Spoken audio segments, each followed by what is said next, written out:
You'll never truly conquer Earth, you know. Not before you have to destroy it.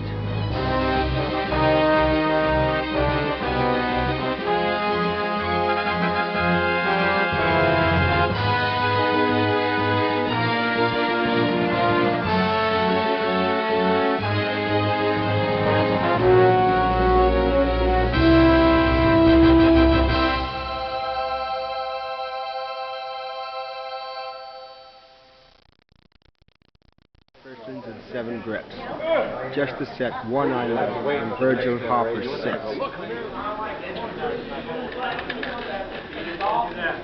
Harry's going to read. Charlie, take one. Action. I've been with the Victory most of my career. I was communications officer on our maiden voyage. I'll admit, sir, I wasn't looking forward to the assignment, but now that I see you have a pilot as far Basically, where Wing Commander 1 and Wing Commander 2 had movie-like aspirations, I would say that Wing Commander 3 is a movie that you're the star in, and that you'll sit down, you'll put your CD-ROM in the computer and you'll play it, and you'll probably shake your head after the first 10 minutes and go, I'm playing a movie. Everyone talks about interactive movies and multimedia and all the rest of this stuff, and I think that no one's really sort of done anything that kind of defines it or makes a statement. And what Wing Commander 3 is really trying to be in is, when someone says, what's an interactive movie, I can just hand them the CDs and say, hey, check this out, this is an interactive movie.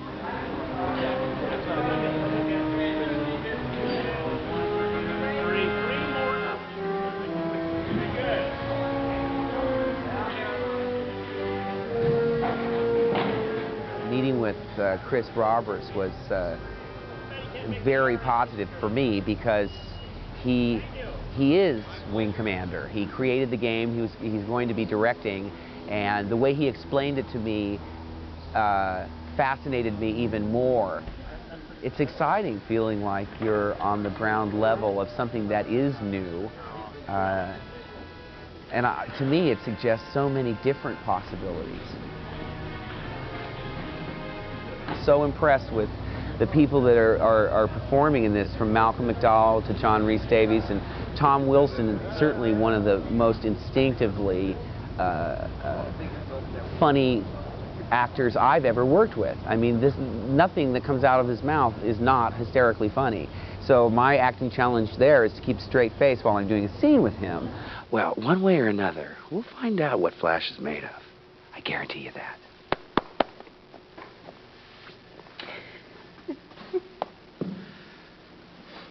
Isn't that the guy from Star Wars? 30 Apple, take one. How long was he behind me? For a long time. Thanks for telling me. Oh, you're welcome. Guess what I'm wearing under this? I don't even want to know. Come on, get it. No.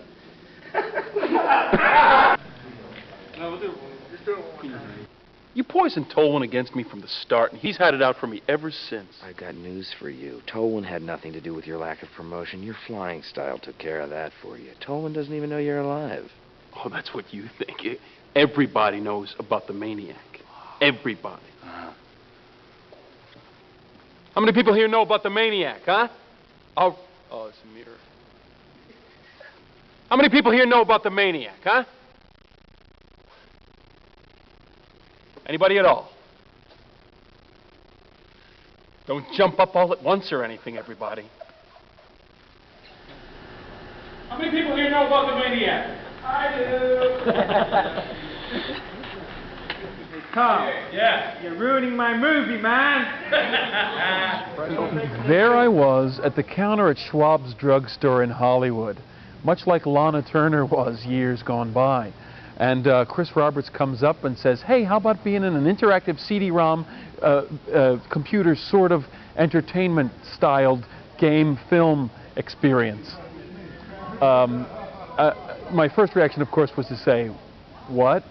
But no, then I agreed to do it. It's a lot of fun, actually. It's a very interesting thing for me, who's done, you know, a lot of feature films and a lot of different kinds of entertainment, to actually come in to the world of this interactive computer stuff. Very interesting. I've done a lot of green screen works, so I'm sort of used to it. I think it's really interesting to watch, actually. Through the monitor, you can see what the ship looks like, and then It's just pretending. Now you're climbing ladders that lead to nowhere, and yet if you look down on the monitor, you've got your ship right there. It's the very essence of what actors do. We pretend.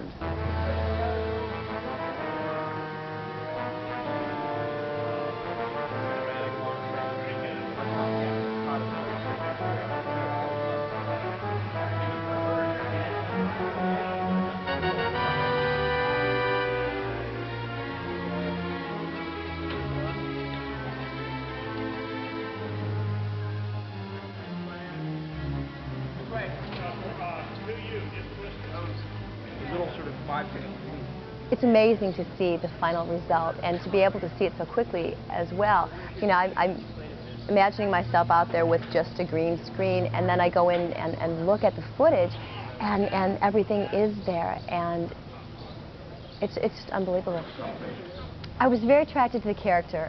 I loved Rachel. She's spunky, she's feisty, she's a mechanic.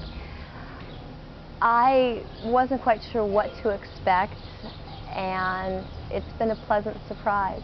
I think any reservations I had were about shooting a scene with several different endings, and depending on how you play the game, who dies, how I feel about all of these different people at different times, it was a little frightening, a little challenging. I think that it's challenging as far as the way scenes are shot. Normally on a shoot, you have a couple of actors, and the scenes are done back and forth. You work on one scene.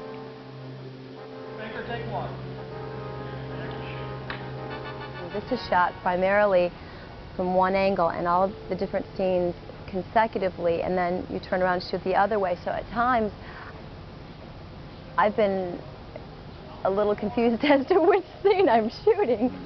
Are we going to expand upon that moment? Are we going to kick in the afterburners here?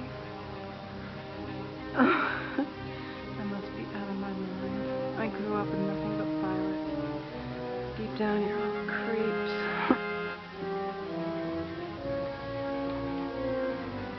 Whatever you may think, Rachel and I are not neither. So where's that leave us?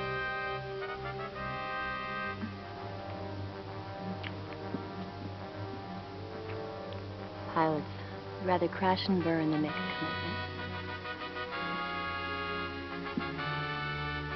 I can't take the risk of getting involved with someone who might be on my wing. There's too much at stake.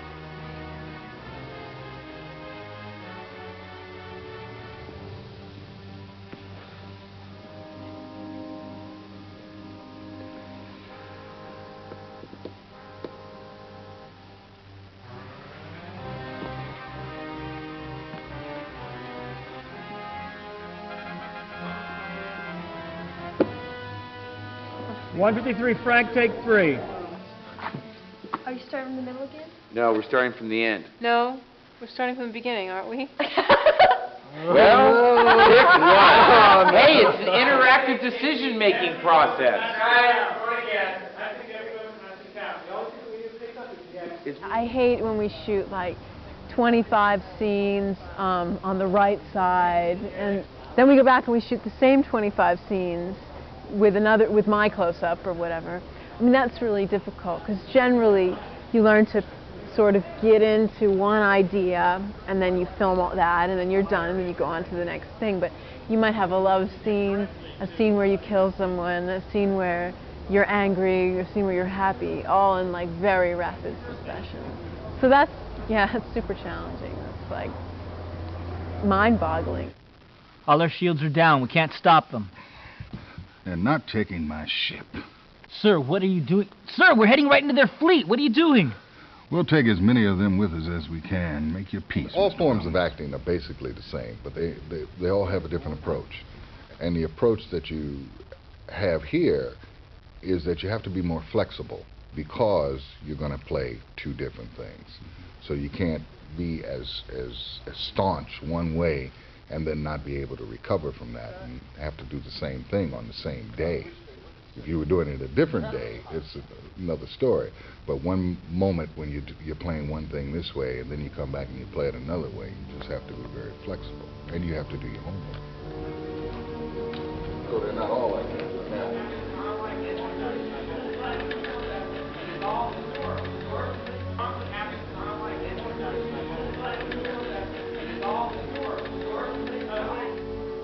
Tectonic plates keep shuffling themselves like a thing. Basically, the truth of acting is in the listening. And when you have one set of possibilities, what the listening does is produce a response that is different each time. Now, with the interactive conversation, it goes to there and then it splits. One way, you're angry, your morale is high, you hit me. The other way, your morale is low, you don't hit me. And then it comes back again and continues. And because of the way, at the moment, people are shooting these things, they don't follow the different arcs all the way through in a different way. So what you as an actor have to do then is find a way of doing the end piece that works with that possibility and that possibility identically, which is interesting. You and I, Ape, have unfinished business. Now, I give you the chance. If you are a true warrior, you will take the challenge. You will see on your radar, I have sent my wingman off. The ancient test of courage is ours. The only limitations on it at present are the perennial limitations that we have in life, the limits of our own imaginations. One of the things that Chris has done for me is to open up a set of different possibilities.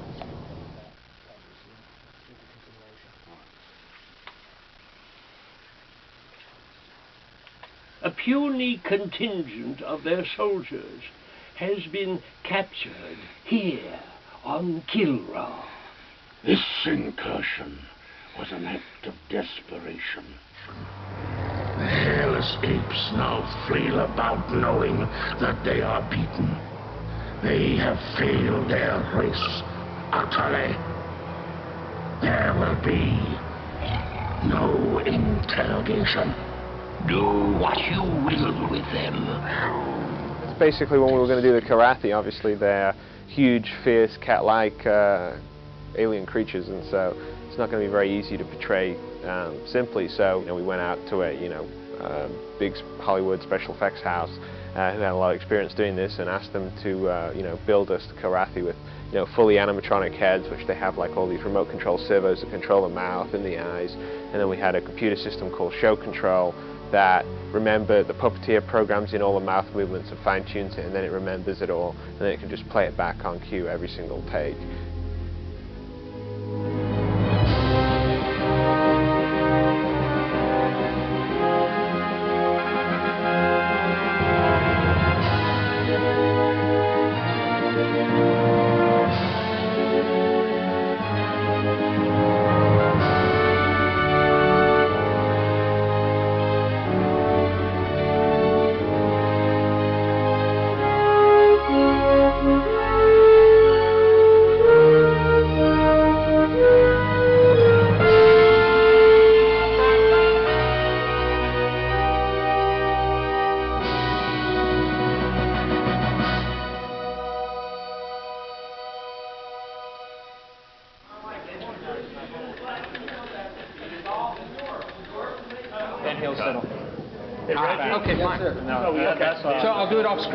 I was intrigued indeed by the whole idea of doing this computer game, and I have a feeling that this is the way the movie business is going to go in the future. This may save the movie business, per se. I mean, they probably won't do it all blue screen or green screen. They'll mix it, with real sets, and then the more expensive sets that they can't possibly afford to do will be done in this way with computers. You have your own little imagination going, but you're in the middle of this incredible starship, and out the window is another galaxy. So it's fun to do. It's fun. I'm doing Star Trek at the moment, and the movie of it, and actually they've built the sets. What we see here on computer, they've built. They're up to $35 million. When I direct a project, you know, I come up with the original concept and design, and I work with a lot of other bright, talented, creative people to sort of fulfill that sort of vision that I have for the project. And you know, so I'll work with programmers and artists and musicians, and so we'll sort of break the project down into its parts, and I'll say, look, here you're going to you know, go off and write the artificial intelligence for the bad guys. Here's my idea of what it should be like. And then usually the programmer will come back and say, here's the artificial intelligence, and you know, if things work out well, he's gone and done something that's, you know, 5 times better than I thought it was going to be, and 5 times better than I was expected it to be. And I go, whoa, that's really great. The combination of the graphics in the space flight and the graphics with the silicon graphics that we did with the interiors of the ship and with the live action and everything else will actually give you a really complete experience. There's no place in the game really where you feel like you're not actually there, like you're not actually on board the Victory and actually flying these missions.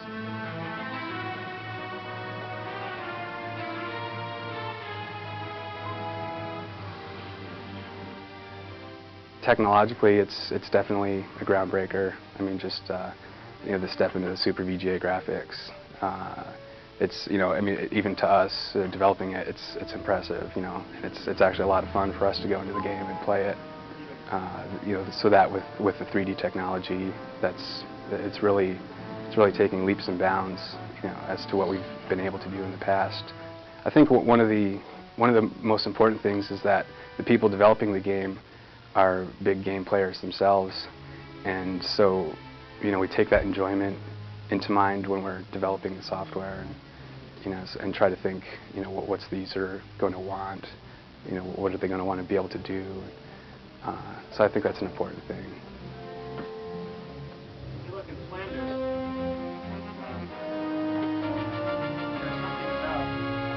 Something about when 2 girls are flying against her. The main project we're working on is AI. I've done all the artificial intelligence for all space objects, basically the turrets, rear turrets, all fighter ships. Just making sure we get a good balance between strong AI and playability.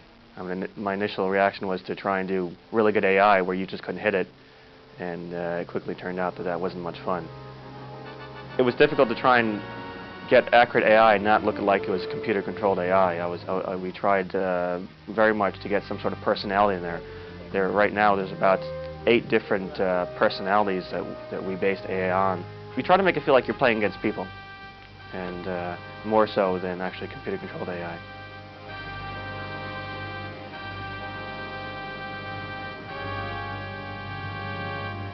It's been interesting because I'm sort of in the gray area. This game essentially is operated in 2 different poles. You have the movie side of things, and you also have the space flight. GameFlow kind of stands in the middle between those 2, uses elements of both and administrates both elements, but is still at the same time separate. And it's been interesting trying to design a single unified system to control all of that at the same time. I think Wing 3 is the ultimate extension of what we have been doing up to this point, having a spaceflight simulator with an interactive plot. I think it's just at the beginning of what is possible with interactive movies.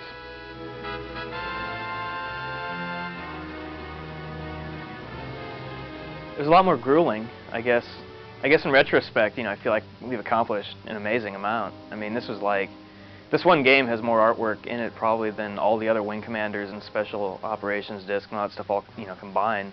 You run into logistical difficulties when you're like working with a real model, in that you have to, you know, move cameras around and, you know, blow smoke out, and you only get, you know, 1 take, and if you screw up the 1 take, then you've got to do it again, and it costs an enormous amount of money. In our case, what we do is we, rather than going and constructing physical models, we go into the computer environment, which is, you know, it's a simulated 3D environment. You actually build a model, but you build it on the computer. So you actually have this full 3-dimensional object, you know, with paint and lighting on it and everything. But it only exists, you know, in the computer's memory. And then where it becomes a benefit to you is that once you have that thing built in the memory, you can do pretty much anything you want to with it.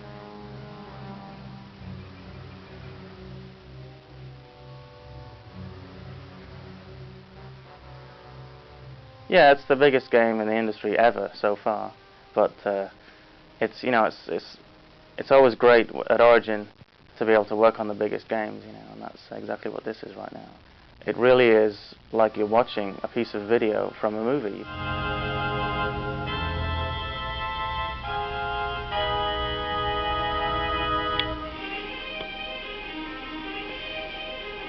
My whole theory behind film scoring, and this really is more like film scoring, I think, than writing for a game per se, even though it is called a game. My whole philosophy behind that is the music shouldn't interfere with what's going on. And in terms of what I want the player to feel, or whatever that person is feeling, you know, at whatever point of the game is perfectly logical, and I just want the music to sort of highlight that.